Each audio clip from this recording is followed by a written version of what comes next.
Hello, everyone, and welcome to, what did we call this? The Atari Jaguar 30th Anniversary Panel. I'm Frank Cifaldi. I run a nonprofit called the Video Game History Foundation, but no one cares about that here. We are here to talk to these guys about the Atari Jaguar. I'll be moderating, and I'd like to just start this off just with an intro one by one, starting here. What's your name, and what do you do, and what is your connection to the Atari Jaguar? I'm Ted Tahquechi, and I made games for Atari for the Lynx, for the ST, the Falcon, the Jaguar, and the Lynx. So I worked there from about 1985 until 95, 96, so, yep. 85 was a hell of a year. Long time. Hi, I'm Faran Thomason. I started at Atari around 92 or 93, started as a tester for the Lynx and the Jaguar, and then moved on to be a producer for some of the more infamous Jaguar games like Bubsy.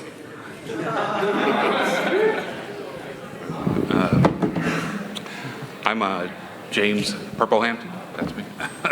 I'm the producer and co-designer of Alien vs. Predator, and worked with Steve on Highlander and a bunch of other Atari projects, Lynx games and Jaguar games. I started as a game tester at Lucasfilm and worked at Maxis and 3DO, and recently was doing educational games with Leapfrog and some online stuff for iOS and Android. Steve here. Hi, I'm Steve Mitchell. I was Director of Law Design at Law Games, and I used to make Lynx games, and then I became part of the Highlander Jaguar team and set up a studio in the UK working with these guys.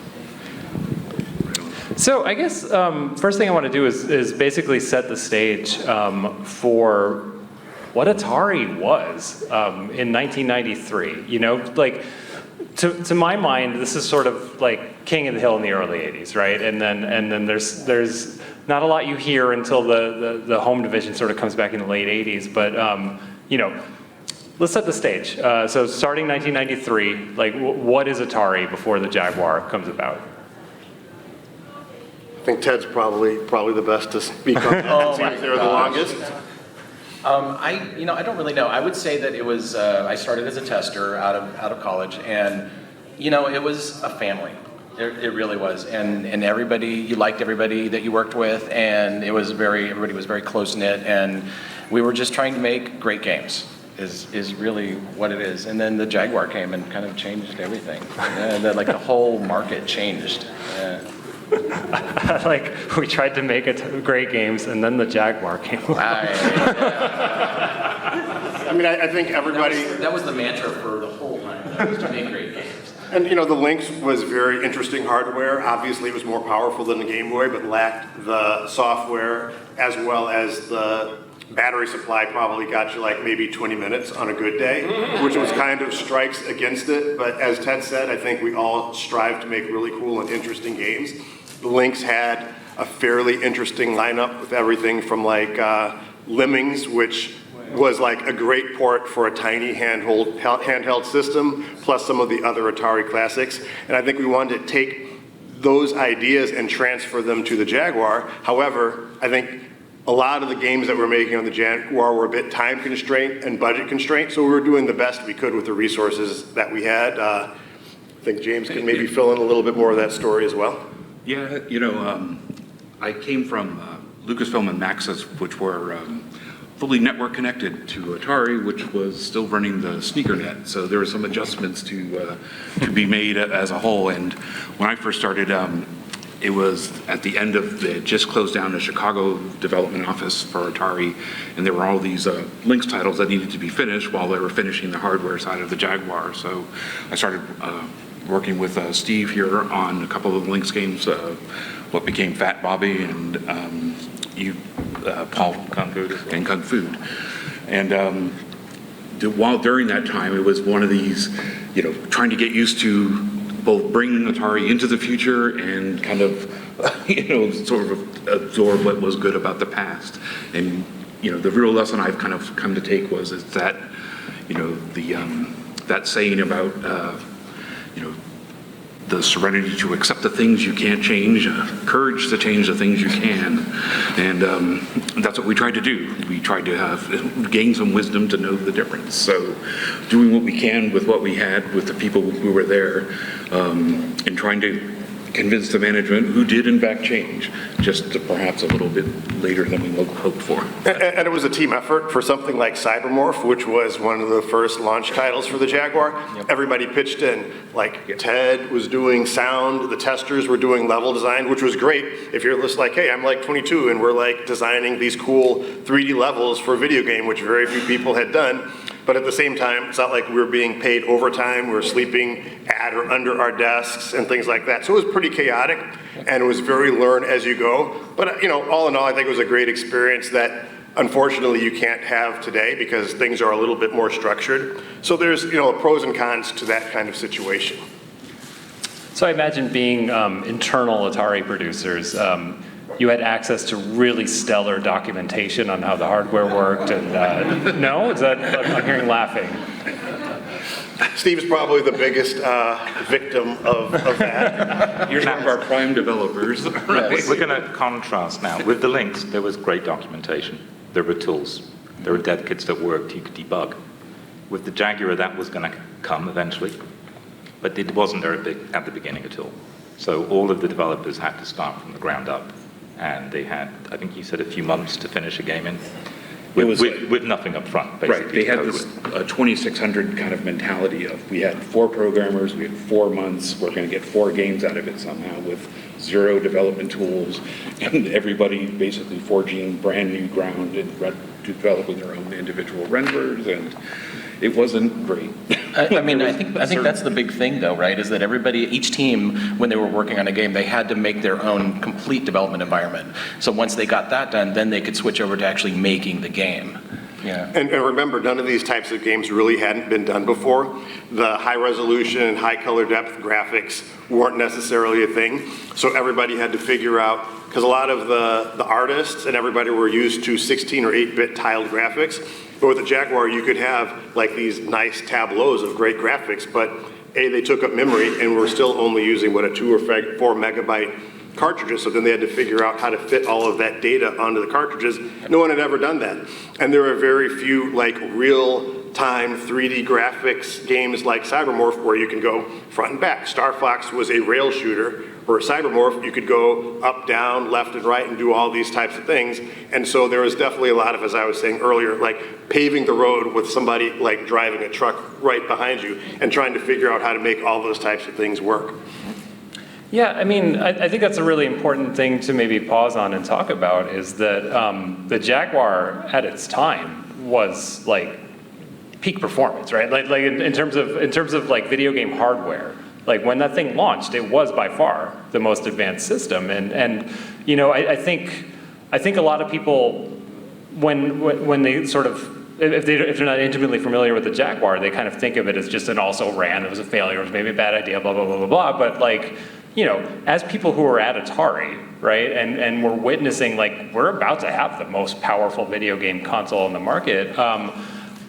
Where am I going question-wise here? I guess the question is like, was there this belief internally like, hey, this might work? We might actually be taking on Sega and Nintendo, or was there like maybe we'll be third place? I think you've got to go back one console that Please. You guys never bought.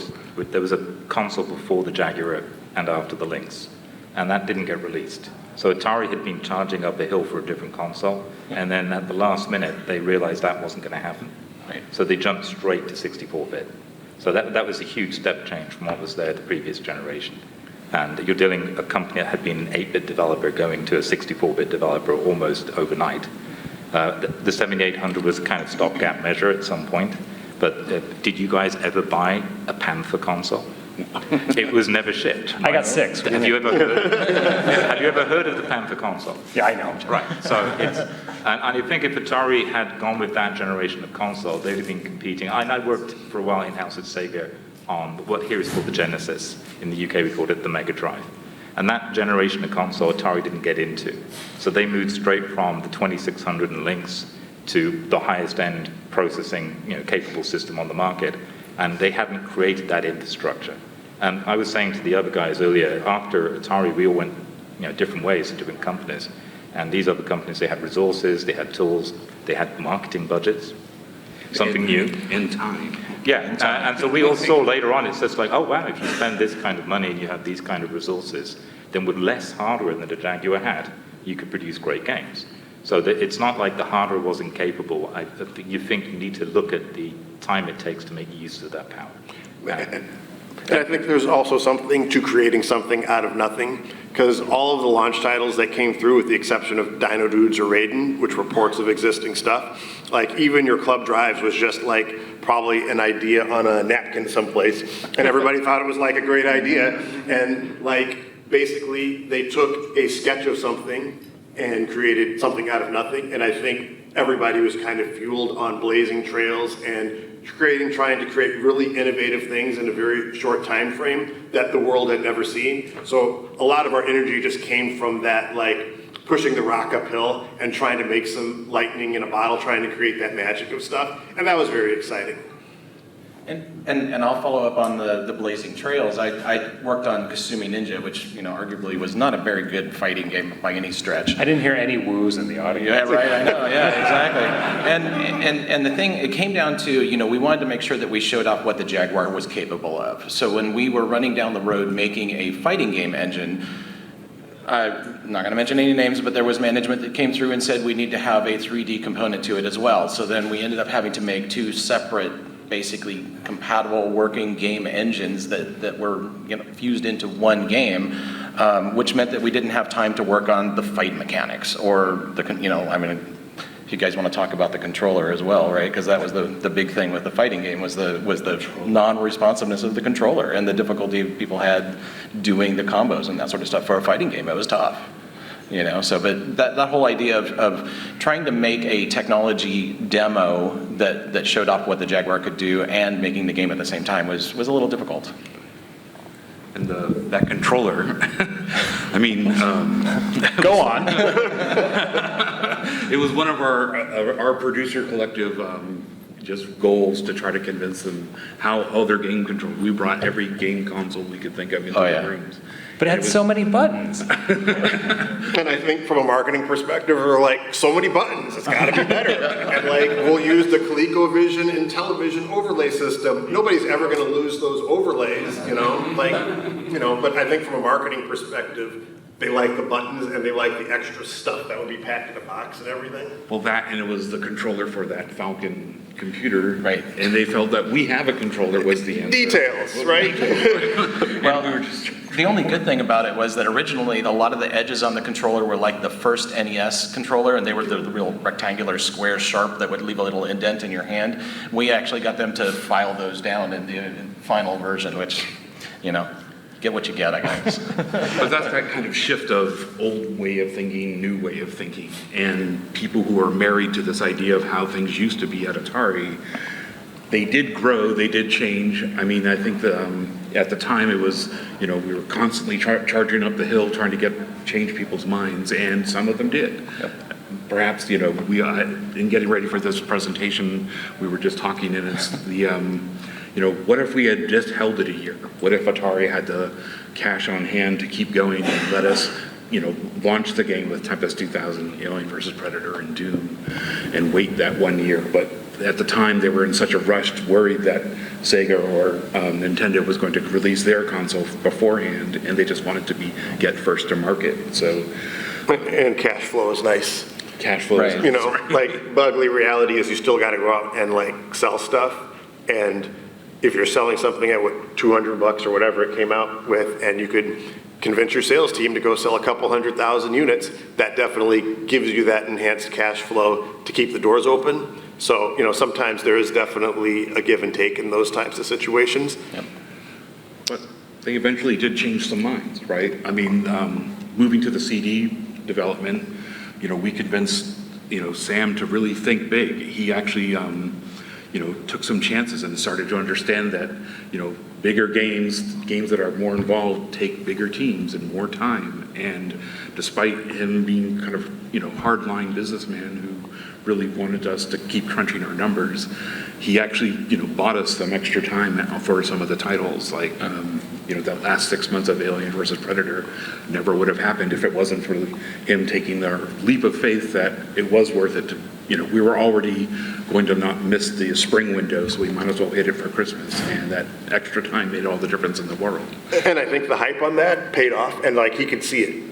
He understood that people were excited about that game and was willing to, make that commitment. Take that chance. Yeah. And so when we started the Highlander one, we convinced, we had been playing Alone in the Dark quite a bit, and we thought that would be a good use of the technology to both show off the cinematic aspect of it, but also involve like motion capture in something that was, completely, brand new in the games industry as far as getting different teams. There were very few teams out there that were using it, so maybe. Yeah, I mean, Atari decided to, pull the trigger on investing in a motion capture lab. And that was, in the UK, it was, I think EA had a lab and we had a lab and that was it. And we also went to facial capture early, which isn't used in Highlander, but we had prototypes of games, facial texture mapping using facial motion capture. There's some images that show you the camera setup in the studio later on in the slideshow.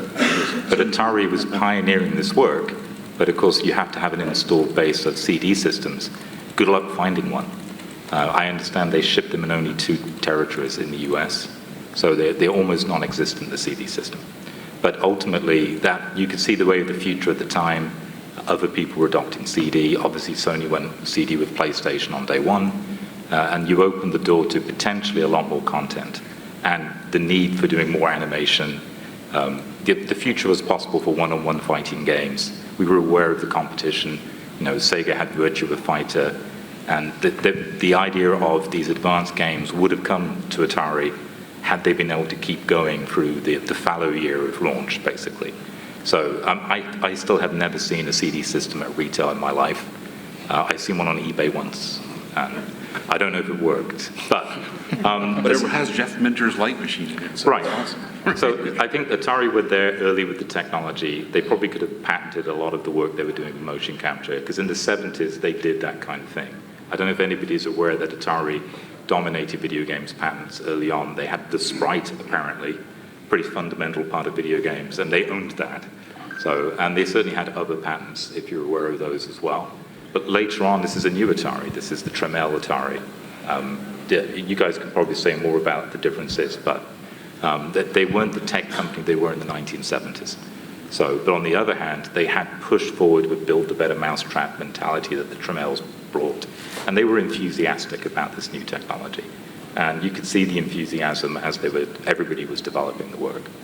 And that's the change, right? Like if they had that mentality in 92 instead of 94, kind of giving the runway that the teams would need to actually build it out properly, things might have gone a little bit better, but. Because they were investing, not only did they invest in getting the rights to Accolade stuff, we licensed a bunch of Acclaim stuff, so we technically had the rights to Mortal Kombat, Batman, and Judge Dredd, but the doors weren't open long enough to see all those things to fruition. But the thought process was there, the motivation was there, it just, the business case ultimately wasn't there to get us over the finish line to see all those other great games come out. I don't think there's any question that everybody at Atari knew that we needed to have the big games like Mortal Kombat. We definitely needed that, and we knew that. But like Faran said, there just wasn't time. Well, and I just keep thinking about how, we're talking 93, 94, a little bit of 95, right? Where, you can't just find a studio who knows how to make polygonal 3D games already. I mean, you mentioned Alone in the Dark, right? It's that's one of the few examples that you have, right? Of a polygonal person, like a 3D model walking around an environment. I mean, you really are just kind of inventing this as you go. And each team had to create their own renderer, create their own physics engine, create their own camera control. It's like things that take teams of developer support groups to make at places like Sony or Nintendo was left to each individual developer. And I think Atari had this idea that they would amass the different tools that the different developers worked and use the best of the tools, but it made that first group of Jaguar developers basically out on their own.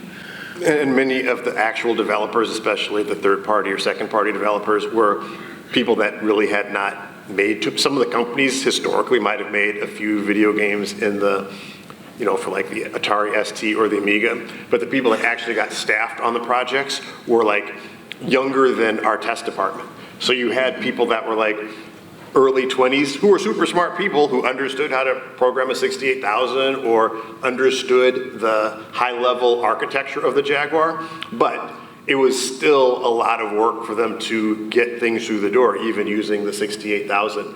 And the third-party developers or second-party developers that we worked with, I don't want to say that they were fly-by-night, but we'd show up and they would like plant fresh faces in the office to make it look like they had a huge staff, and then when we left, all those people would be shuttled out the back door. So like there was a lot of shenanigans going on, and it was kind of a miracle that we got stuff out the door, as we did, because some of the stuff was just crazy. I'm not even sure that we're even legally allowed to go into some of the details. Yeah. It wasn't a miracle, it was a lot of sleepless nights. Yes. Yes. Well, I mean, was that just because Atari wasn't fronting the correct development budget for these games? Well, I'm going to give you a contrast. My next job after this was PlayStation. I was working in London. We had a small basketball game. There was tens of millions for marketing on the table. So the cost of development was relatively small compared to your advertising budget. But they still kept you at the tight range. You only had a few million.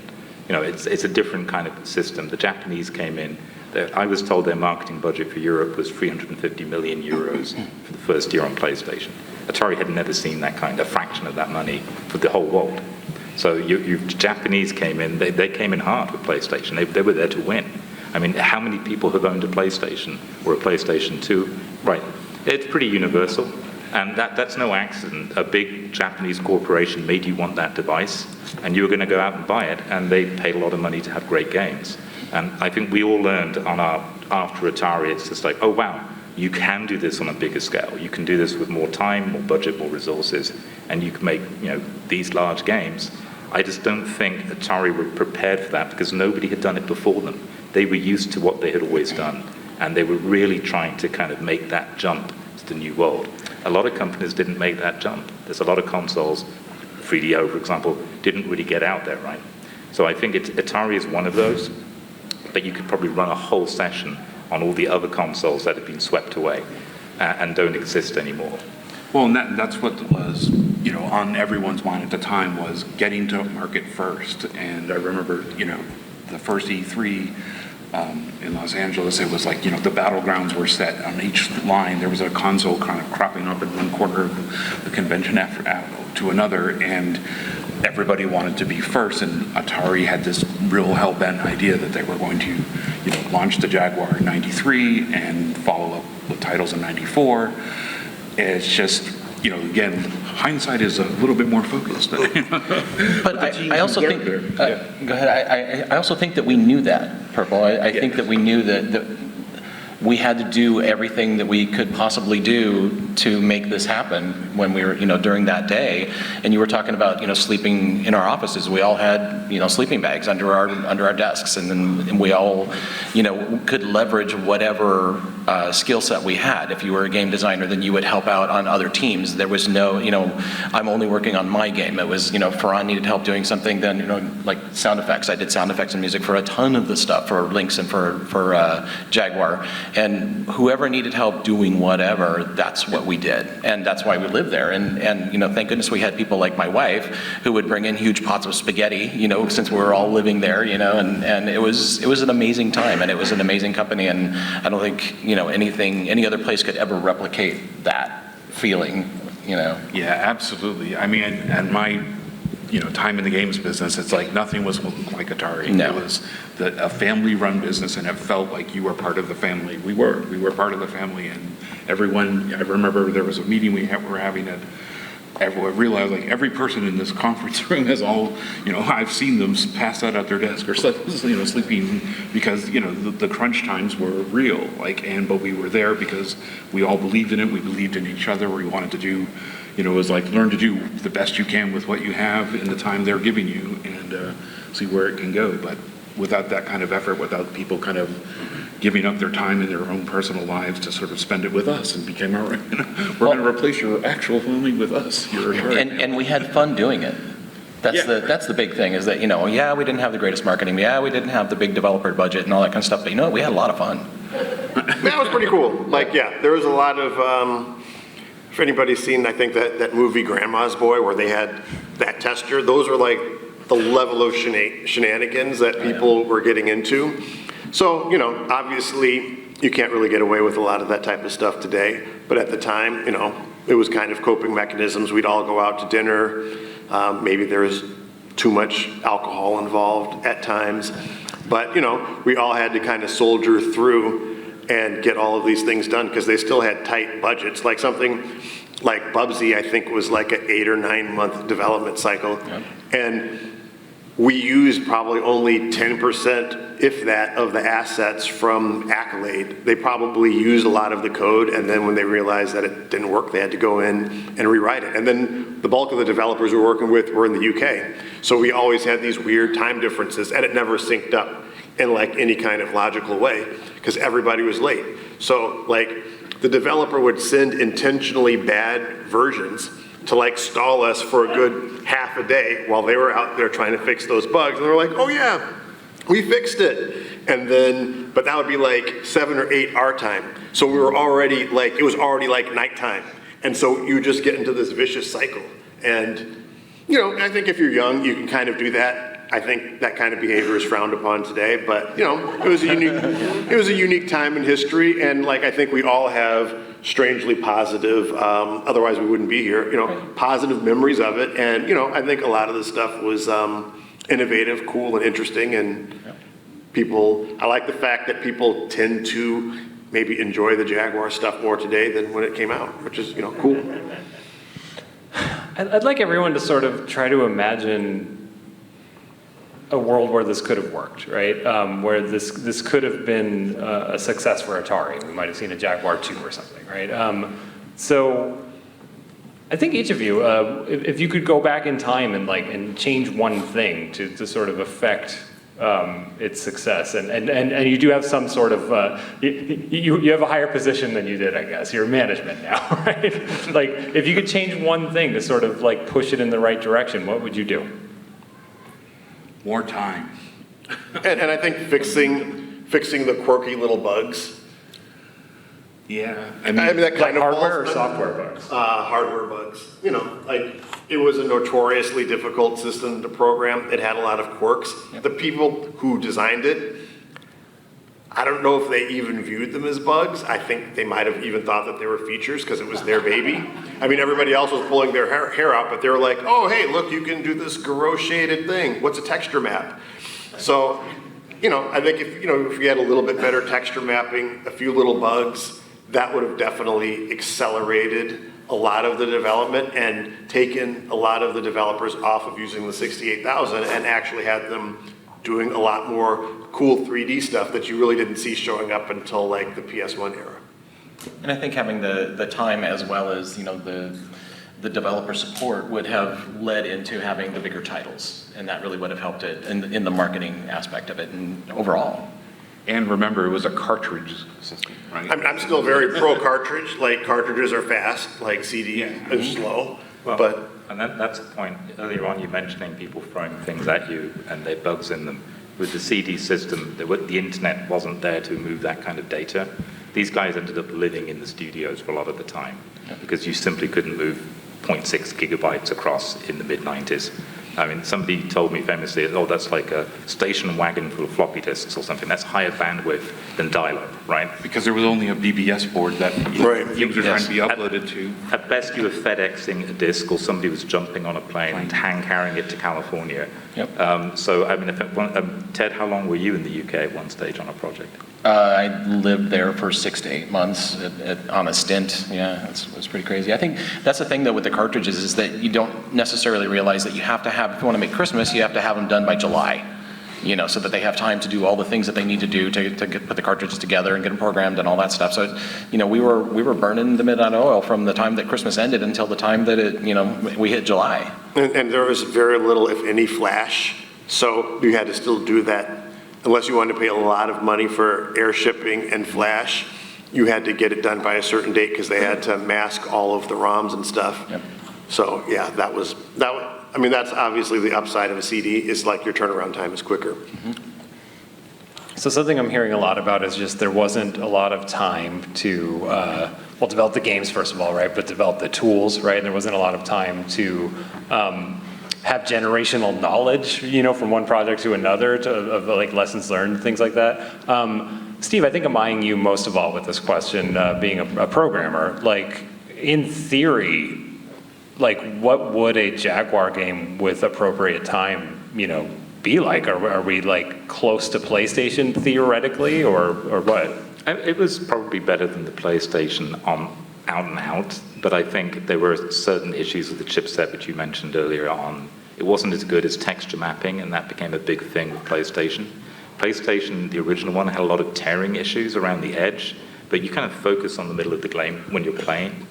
But the Jaguar's texture mapping wasn't as good, but the Jaguar was better in other ways. I think the CD system, though, was too early.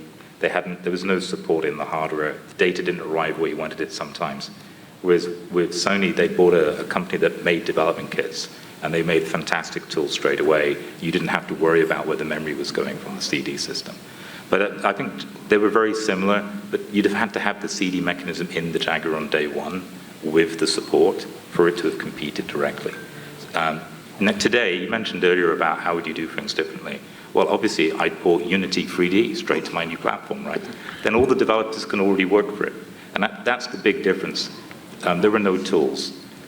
We all had to write our own version of the tools for each game, and they weren't shared across the platforms. Internally, different developers had different technologies. With Sony, you had it out of the gate, a great dev system, libraries, support, all that was available. Even from third-party developers that had good support from first-party with their bugs. So I think that's what you would do. You would go out there and you would get whatever the equivalent of Unity was at the time, get that to run on the platform, and offer free support to all developers. But it's easy to say that with hindsight. All right, I got one final question I'd like each of you to answer, and then we'll open up to the room. Name one thing from one of your games that you worked on the Jaguar that you're really proud of or you want people to notice. Does it have to be my game? Fine, no. I had a really good time doing the voices for Tempest 2000. Nice. Yeah.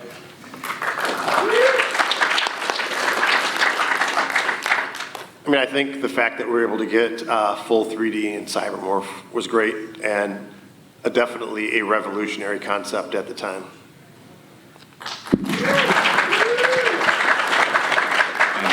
We're convincing Sam Trammell to give us more time and 2 megs on their card so we could spend it all on audio and effects.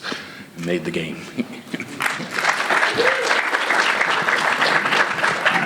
I'm going to shout out Jeff Minter's game because Jeff was my hero. I got to meet him when he worked in California. I still love Tempest 2000. I mean, who doesn't, right? So you've got to shout that out. Okay, let's just do hands for questions. Anyone got questions for our panelists? Let's go front row right here. After the panel, can I get you guys to sign my Atari? Yeah, of course. The question is, after the panel, will you sign this item? Do we have an area we're going to after the I panel? believe there is somewhere afterwards, so don't lose sight of us. If you guys want a signature card, you can. Oh yeah, we also have something from the panelists that will be signed as well. So yeah, we will, just stick around after the panel. I'm not sure exactly where the signing area is, but there are signatures coming. Yes? What are your thoughts on the Jaguar becoming dental equipment? I'm going to repeat the question for the video. What are your thoughts on the Jaguar becoming dental equipment? We all know what he's talking about here, right? Surprise? So the unit is in the museum room, and I talked to the person that brought it, and the story is very interesting. It's just very coincidental. Yeah. But one thing, if you're making physical products, tooling is difficult and expensive. So if you can find something that already exists that matches the vision of, or close to the vision of what you're trying to go for, it totally makes sense to buy it. Once I heard the story, it made perfect sense. Like, we need a new casing. This guy just happened to have the mold for the casing. I mean, it was just like marriage made in heaven. Yeah, I mean, molds can be like tens of thousands. Oh, yeah. Yeah. Like, I made toys after video games, and tooling is just horrifically expensive and time-consuming and finicky. So, like, even in the toy industry, that's why you'll see, like, Star Wars figures that just reused, like, the Robin Hood body, and they slap a new head on it because it's a pain in the butt and it's expensive to just keep cranking out new molds for everything. And one last thing about the I'm phobic of the dentist. I hated it. I want to say about the dental thing, it is in the museum right now, it is functioning. I have offered everyone, do you want to take a picture of your teeth? No one has said yes yet. So if you want a picture of your teeth, it's on the house. I will print it for you. Okay, any other questions? Yes, orange shirt. All right, so with Tempest 2000, and for many of the other games, the Atari arcade games, they got the 2000 treatment. You know, Tempest 2000, Defender 2000, Missile Command 3D. What Atari classic arcade game would you have loved to have seen get the 2000 treatment that didn't get one? Just to repeat the question, there were upgrades to classic Atari games, sort of in the 2000 series, like Tempest and Defender. Question for the panelists: what game would you have liked to have seen get that treatment? That does ponder. I feel like on that list, and this is kind of a stalling BS answer, but I know when we were brainstorming for those things, there were some other items that collectively people had suggested that did not make the cut. Asteroids was one of them, because they had the Asteroids Deluxe, but Right. they thought that Minter could do so much better of a job. Minterizing it was what they called it, you know? Adventure, an adventure, a Jaguar adventure would have been great. I would love to see Stunner. Oh, yeah.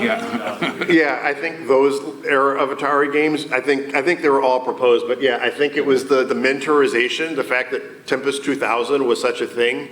We were looking for things that could trail on that, but I also feel like somebody, I don't know if Minter was in love with Defender, but somebody was definitely in love with, somebody was also in love with Defender, and that's probably why that got pushed to the top of the list. Yep. Yes, up front. So Sega had Sonic, Nintendo had Mario. I know Atari was kind of looking for a mascot, and there were armadillos and alligators and other things. Like, whatever came of a mascot for the Jaguar? So that morphed into Black Ice, White Noise. So again, much like what we were just discussing, we would all have these brainstorming sessions, and it would be like, oh, come up with your mascot character. And you've seen the armadillo, I think, online, and there was like a few other things.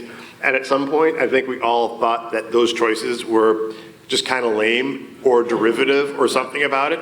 And then somehow, I guess BJ, we were able to like kind of bend the will into creating some kind of epic cyberpunk adventure. And like, as Purple was saying, as we were moving through time, they saw the potential and were willing to make some pretty big bets. And that's how we got the Black Ice, White Noise, which of course, you look at cyberpunk today, way too early, but like our thought process was like, 20 years in the future.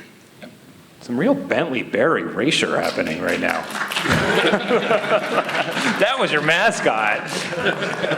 Other questions? Yes. How often do you guys all get together?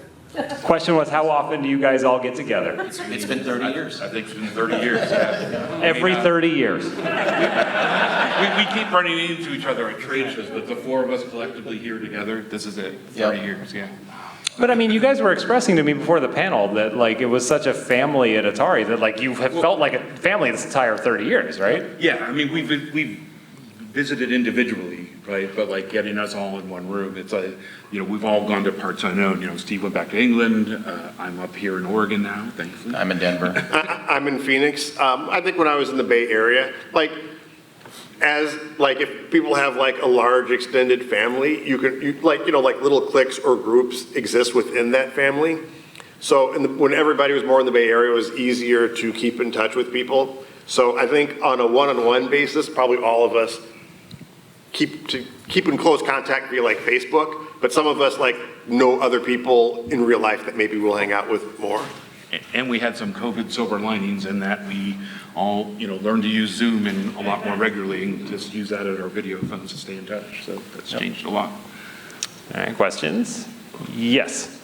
Were any one of you aware of the Jaguar 2 when it was in development, and how much of that was in development before it was things fell apart? So the question was, were any of you while at Atari aware of development of a Jaguar 2? I mean, how far along was it, if you do know? I think just like with the Panther, they were always looking at the next thing as soon as they, released the thing. So as soon as the Lynx was up and running, they were looking at the Panther. As Steve mentioned, it was only going to be 32-bit, so they kind of moved on to doing the next thing. When the Jaguar launched, they were already looking at, the CD, and then they were looking at, Jaguar 2. So I mean, those things were always, they weren't stalled on what they were going to do next. And in the Atari headquarters, there was sort of a locked room, a safe room, if you will. That was where the main technology engineers and architects, did their work. And so you had to have a special kind of badge to kind of get through it. We were walked through as we were producers, but they just really wanted to keep everything sort of separate. But we heard to the grapevine that there was a lot of, there was plans for an AVP sequel. There was plans for doing, expansions into CD titles for most of the line, but best laid plans of Jaguars and men. You ever sneak in the room? You ever sneak in the room? You ever get in?